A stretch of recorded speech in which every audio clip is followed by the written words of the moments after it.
Well, let's talk more about Africa's self-reliance and intra-continental trade.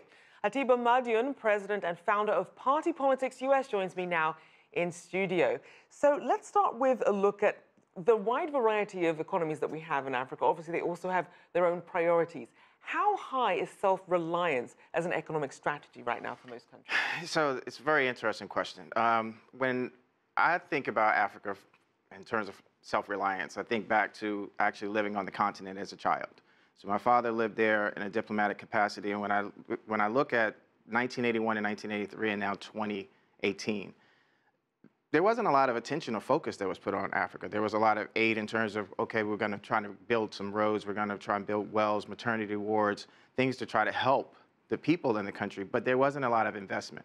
Now we fast forward and we see that there is more investment, but then, there's this constant question about mismanagement of dollars. There's this constant question of corruption. And I think some of it too has to go back to, if you look at the tribal or the history of the culture. We've seen expansionism or colonialism that's happened that's basically stripped the continent. And so now we're asking African nations to be self-reliant, and they want to be self-reliant. But I think there's also this trust factor in terms of when there's investment, what is that investment for, and then what does that investment go toward? And certainly important to note that not everyone is starting on the same point, especially when you're looking at the African continent. Now, what about for people on the ground themselves? What are their impressions of Africa beyond aid? So, being in South Africa a few years ago, and when I went with a group of business leaders, and we got a chance to talk with a lot of other businesses and business leaders in South Africa. What was interesting is when we talked about, for instance, solar energy, that they kept telling us about how they could do things a lot cheaper than we could do here in the States because of the investment of China. When you look at what the United States and how we've positioned and what we've been doing, when you talk about people on the ground, I think, there's, in that clip before, it's talking about taxing. But what are you going to tax if the income of people on the ground is not but so much? So it's an interesting situation, but it's an open void, it's a vacuum and opportunity to invest into economies that are really can be on the verge of those next emerging economies that become really big and that we see an influx and see people come up.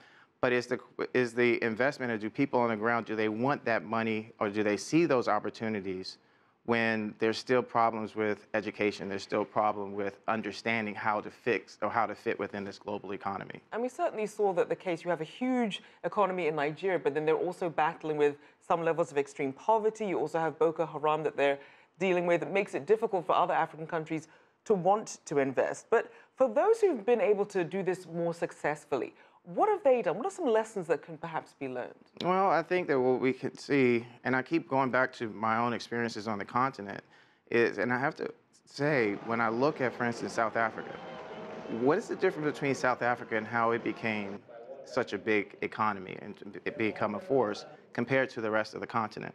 And so I think that's also how the world looks at those countries, and it's how the countries look back out. And there's that trust factor. I'm going to keep talking about trust because I think trust is a big piece of this that we often don't talk about.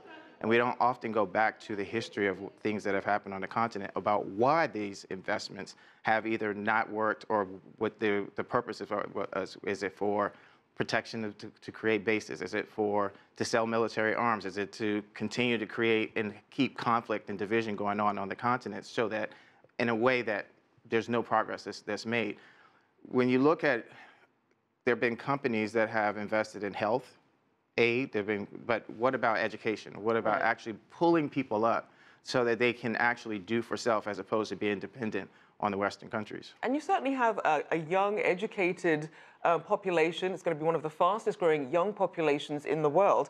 So what would you say are the main challenges then? If you have the talent, you have this young talent, what are the challenges then in getting more African collaboration? It's how you see yourself. How do you see yourself in that global world?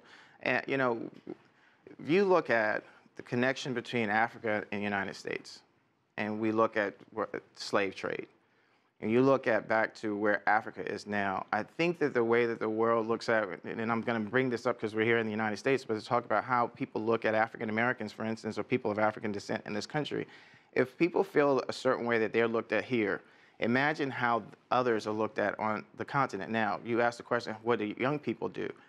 I think where we also have is that there are a lot of young people, because of technology, that see themselves in a better light, that see that there is opportunity. How do you invest in those young people? I think the United States have really started that with first President Clinton went to the continent. You had President Bush who went to the continent. You had President Obama who went to the continent.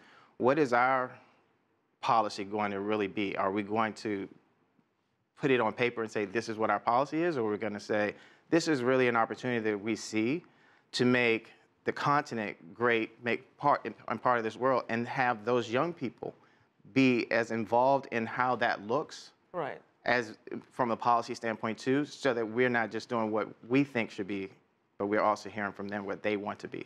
Certainly very important. Thank you so much for your insights. Atiba Madyun there, founder of Party Politics US.